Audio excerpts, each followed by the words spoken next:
marka qofkuna haddii uu miir la yahay ama caqli la yahay ma waalan yahay ama da ahaan caqliga uga tago ama asagoo xoog leh ha ka tago caqligu marba haddii caqliga ka tago qofkan mukallaf ma aha soon balug ma leh. bismillahi raxmaani raxiim. asalaamu calaykum waraxmatullaahi wabarakaatuh. daawadayaal kusoo dhawaada barnaamijkeenii su'aalaha ramadaanka ee aad kala socoteen Raja TV qaybtiisii afraad. halkan nagala socotiin waa Raja TV. barnaamijka waxaa nagu martiya macallin Macallin Maxamuud oo ka mid ah culimada wacyi ee waano ee degmada Gurceel. macallin kusoo dhawaada barnaamijka. alhamdulillahi rabbil caalamiin wasalaatu wasalaamu ala rasuulillah wa bacdu. waa dhowahay barnaamijka su'aalaha looga jawaabayo waa ku dhowahay ama santihiin Raja TV. waayahay macallin Umar, saa'ilka koobaad ayaa wuxuu soo weydiinayaa wuxuu leeyahay waxaad ii weydiisan sheekha waa gabar waxay leedahay waxaa lagu qalay caruur waxaan qaataa daawo oo dhakhtar ii qoray saddexda waqti maalinkii haddaba waxay leedahay sidee ayaan yeelaa maadaama bilson lagu jiro daawadiina dhakhtar uu ii soo qoray oo aan qaadanayay. dabcan gabadhaani daawada waxay u qaadeen waa xanuun haya qofkuna hadduu jiran yahay sharcigan islaamka wuxuu siiyay ruqso oo ku afuri karo dii marka dawadan ay joojido hadii khatar soo gaarayso ama dhib uga imaanayo soomkeeda way u kaadsanaysaa waaga ay caafimaado ayay qadaynaysaa. waxay kaloo samayn kartaa ayadoo taxadaraysa dhakhtarkii ay la xiriiraysaa hadday suurtagelayso habeenkii inay qaato saddexdii waqti ama laba waqti kamid lagu kaaftoomi karo sidaas yeelaysaa. haddaysan ku kaaftoomi karin oo dhibaato uu keenayana waxay u cunaysaa dawada waa xanuun haya soomka dib ay u dhiganaysaa way afuraysaa dawada isticmaalaysaa waaga ay ka caafimaado ayay qadaynaysaa. wallahu a'lam. waa maasantahay macallin Umar. saa'il kale ayaa wuxuu leeyahay waxaad ii weydiisan sheekha haddii waalidkay oo dhintay lagu lahay soon ma ka soomi karaa mase mud ayaan ka bixinayaa. sidoo kale wuxuu leeyahay haddii mud aan bixinayo waqtiga ugu habboon oo aan bixinayaa raashinkaas. haddii waalidku uu dhintay soomkaas lagu lahay iyadoo soom lagu leeyahay waa la kala qaadayaa. waalidka in soomka asagoo qadayn kara oo qaday waaye iyo inuu sanba u suurtagay inuu qadayo marka ruuxu uga tagay cudurdaarkii xanuunkii haya soo sidii u hayo dhintay markaas waalidka xol ma laha waxana laga doonaya carruurta. laakiin waalidka soo qaday kara soomka ama waajib ha ahaado ramadaan ha ahaado ama nadar ha ahaado ama kafaara ha ahaado soom waajib ah asagoo qadayn kara hadduu qadayn waayo sidaa uu ku dhinto waxaa ku jirta laba qowl madhabka shaaficiga labadaba axaadiis marka dalishanayaan laakiin mid xoog badan waxaa xoog badan in laga soomi karo ama ay sunno tahay in qofka qaraabada uu ka soomo waana xadiidka nabiga sallallahu alayhi wa sallam man maata wa alayhi siyaamun saama anhu wariyuhu qofkii dhinta iyadoo soom lagu leeyahay waajib ah waxaa ka sameeya warigiisa warigana waxaa loo jeedaa qariib waxaa kaloo lamid ah qof ajnabi ah hadduu idankiisa uga soomo oo qofkan qariibka u idmo ama qofka dhintay intuu noolaa wuxuu yidhi soomkaasaa lagu leeyahay iga soon ayadana sidoo kale waa uu ka soomi karaa. qowlka labaad wuxuu leeyahay laga rajaxan yahay raashin laga bixinaya. marka imaam shaafici qowl qadiima iyo qowl jadiid ah jira waxaa rajaxan marka qofka qadiimka ah imaam nawawi kitaabkiisa minhaaj wuxuu yidhi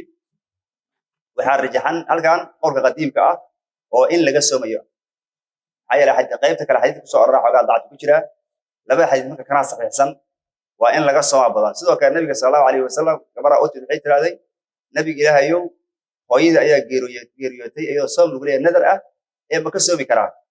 wuxuu nabigu u jawaabay sallallahu alayhi wasallam ka soom hooyada. marka in laga soomo ayaa waxa weeyaan rajaxan labada mas'alo.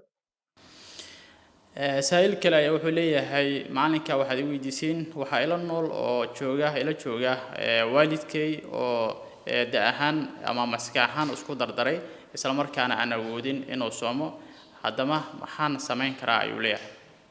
qofka haddii caqligiisa maqayaha mukallaf maaha raashinku wuxuu bedel ka noqdaa soomka.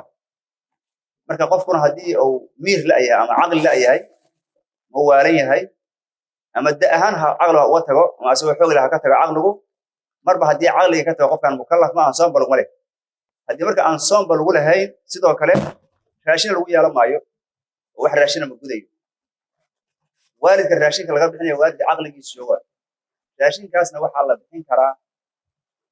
inta maalintaas 24 saac la bixin karaa. ugu fiican casarka ilaa maqrib inta u dhaxayda حكوا الله سنين كرا هدي قضاء ونضوء كدي مرنا وبحيا مثلا معلمي تجي وأنا لقيت هدي لقى بحشو قضاء ونقنا يلا لكن ما الله أقبلين ولكن بدل يسوي ديان معلمتي وبدل كهراشم إن لقى هر مريو ولا تدجيو لما أقبل أي معلمتي وبدل كه لما جاري وهذا يرسم عن اللي كيس اللي جارنا سويا أي لما تهاي marka maalintaas uu bixin karaa qofku wuxuu karo bixin karaa hadii ay dhaafto qadahaan uu bixin karaa سائلكان wuxuu leeyahay waxaad ii weydiiseen maal Umar maadaama lagu jiro bishii barakeysneed Ramadan mise ragco ayaa ugu fadli badan in la tukado salaada taraawixda sida la og yahay nabigeena sallallahu alayhi wa sallam dhowr habeen ayuu masaajid ku tukaday 2 ilaa 3 habeen saxaabadii ayaa masaajidka soo buuxiyay habeenkii xiga masaajidka uu guriga xaabadiisu iska aado ku tukaday asagoo xaaladda la socda subaxdina wuxuu u sheegay in cilada uu soo bixi waayay ay ahayd inuu ka baqay in lagu waajibiyo marka waxay yiraahdaan culimadu tirsi go'an oo la leeyahay intaas nabi ka sugnaada ma jiro laakiin waxa tirsi go'an ka sugnaaday nabiga saxaabadiisa khulafaa raashidiin rakamida Umar bin Khattab radiyallahu anhu xilligiisii ayuu jamaaca u jideeyay maadaama aan xilligaas aan wax lagu waajibinaynin jamaaca u jideeyay xaramka makana waxa laga tukanaya xilligaas 20 ragco ila yoomina hada xaramka waa laga tukadaa ulaayantana waxaan maqlay dhowr sano ugu dambeeyay in 10 ka dambe 20 ka ay ka dhigeen oo qaybta hore ay ka yareeyeen laakiin labada xaram waxa caadi looga tukan jiray ilaa hadda 20 ragco islaamku halkaas uu badan yahay nabigeena wuxuu sallallahu alayhi wa sallam fa alaykum bi sunnati wa sunnati al-khulafa ar-rashidin ana waxaad laazimtaan oo ku dhigtaan sunnadayda iyo dariiqa khulafa ar-rashidin sayyid umarna waa khaliifkii loo islaamka sida loo yahay saxaabadii nabiga xilligaas la jooga dhamaana way la qaateen marka fuqaha al-arba'a marka la yiraahdo 20 ka way wada qabaan dhamaantood imaam Malik xadiidka wuxuu ku soo warinayaa kitaabkiisa Muwadda xadiidka uga hadlay ayuu uga hadlayaa kutub Shaafici sidoo kale way ku yaalaan kutub al-Hanafiyya sidaas ku taala marka Shaaficiyada iyo Hanafiyada iyo Hanaabiladu ay waxay qabaan in 20 la tukado Maalikiyada qayb kamid ah waxay qabaan in 36 laga dhigo sababkaasna wuxuu ahaa yaalay markii 20 ay tukan jireen magaalada Madiino waxa dhacday qolada joogta Mako xaramka Mako markay 4 ragcad tukadaan Kaabada dawaafi jireen qolada Madiina Kaabada dawaafan ma aysan haysan waxay yiraahdeen booskeedan waxaan ku siyaadeynaa markasta oo 4 intii u dhaxdaba 4 kala galeynaa saasi 36 uga dhigaan marka meesha islaamku ugu badan yahay waa 20 ragco qofka duu ka badiyo ama ka yareeyana waxa la rajaynayaa inuu ajar ka helo laakiin islaamka meesha u rajaxan oo islaamku u badan yahay oo saxaabadii xilligeedii jirtay oo Sayyid Umar uu jideeyay waa 20 ragco khilaafna ma lahan taaso in 20 kaas saxaabada xilliga nabiga Abdul xilliga Sayyid Umar 20 ka inay tukadeen wax khilaaf ma lahan kutub fiqh oo ugu qoran tahay shuraaxda ahadiithii ku qoran tahay tafaasiirta shuraaxdii ku qoran tahay wabillahi tawfiiq wasalaamu alaykum warahmatullahi wabarakatuh سائل كلا يا وحولي هاي مع العمر وحدي ويديسين وحن قباه عذر كمعانك مالك كلا بركيسي يا وحن دريمي إن معركة سونكورتي دعسن تاي أنا جو دريمي علامة هذا مركن عبرنا وحيس وبحضي إن دعسن تاي هذا وحولي سائل كاسي محن سمي كرا سونكي محا حالدي سين غنيسا معنك هلي فيديو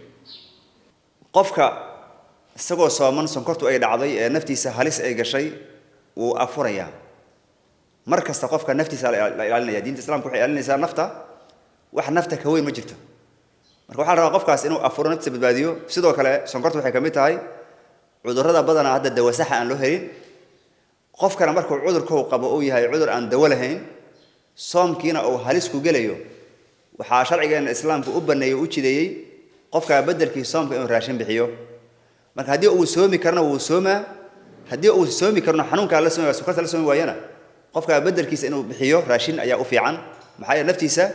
خطرنا وقرش الله ما أقلا وبالله التوفيق